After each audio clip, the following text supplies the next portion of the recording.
The division applications are like multiplication in that once again there's not a key word to look for, but there are some things that are happening in the problem that will let you know that it's going to be division.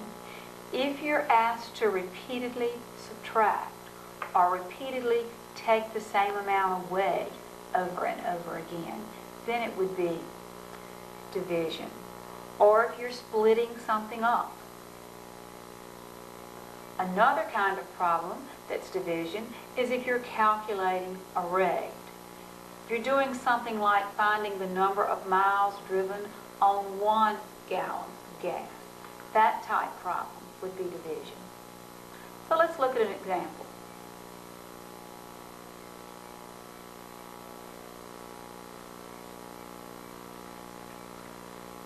It cost $145 to send one person to church camp for a week.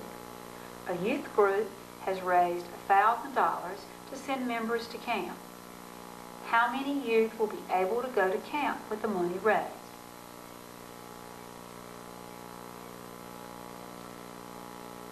Now, this is going to be division. We're going to be taking our 1,000 and dividing it by 145. The reason it's division is it costs $145 for one person to go to camp, and we've got $1,000 we can use to send people to camp. So we've got to take that $1,000 and split it up into as many 145s as we can, so that for every 145 we have, we can send another child to camp.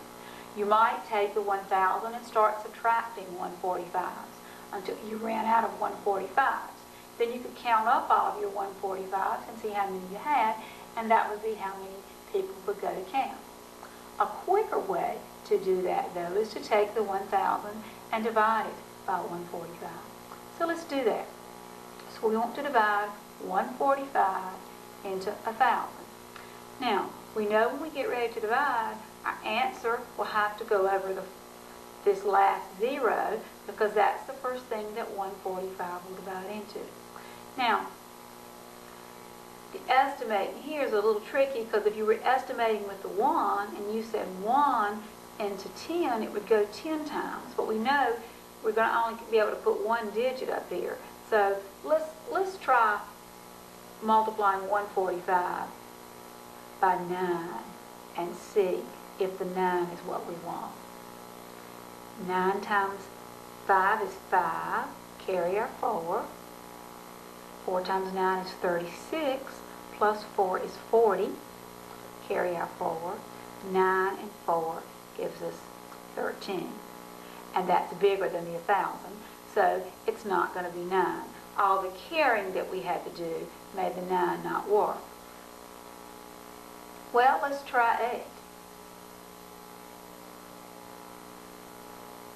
That's 40 and carry our 4. 32 and 4 is 36, carry our 3. 8 and 3 is 11. And that's still way too big. In fact, you can tell that if we went down by 1, if we took 1,000 out of that, we still would not be down to 1,000. So let's skip over trying the 7 and let's try the 6, and let's see what happens when we take 145 and multiply it by 6.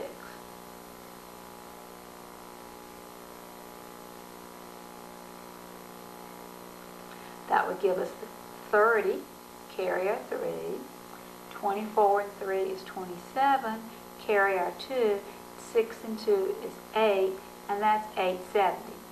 So let's try 6. Now, I think the 6 will do it, but if it had been 7, we'll find out, because when we do our subtraction here, we have something left over bigger than 145. It means 6 is not big enough. So we'll go ahead and put the 6 up there and see.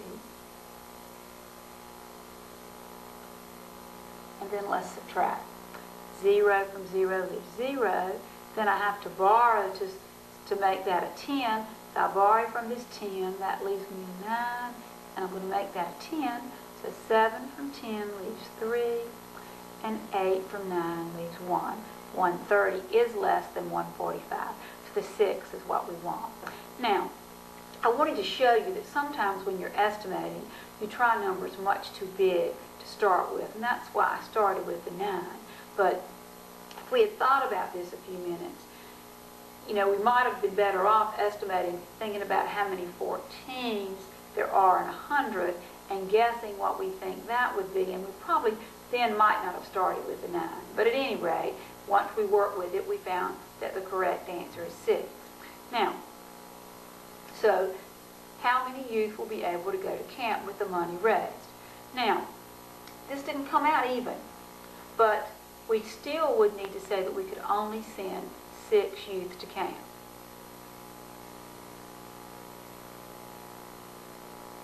What would happen is the church would have a little bit of money left over. They'd have this extra $130 left. So if another child wanted to chip in $15 to make up the difference, then they could send 7 youth to camp. But with only the $1,000, you could only send 6 with a little bit of money left over. Sometimes you'll have an application that won't come out even, but you can still answer the question. In this case, you know, we would know that we could only send 6 youth to camp.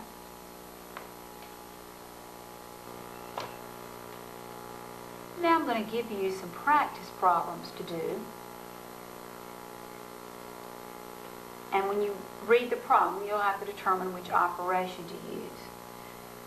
To make sure you can read all of these problems, some of the words might not be too clear. So I'd like to go through and read the problems with you. So before you start writing, go through and read them with me to make sure you can see all the words, and then I will give you time to copy the problems down. When Tyrone stopped to get gas in his truck, he needed 17 gallons to fill his tank.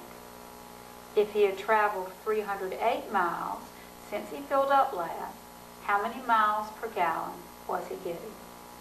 That's the first one.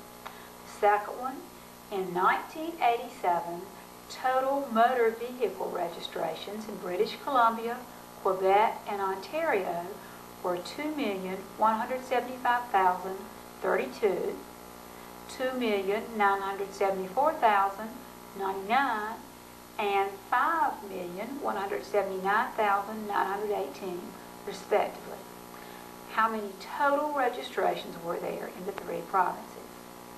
Number 3, in problem number 2, how many more registrations were there in Quebec than in British Columbia?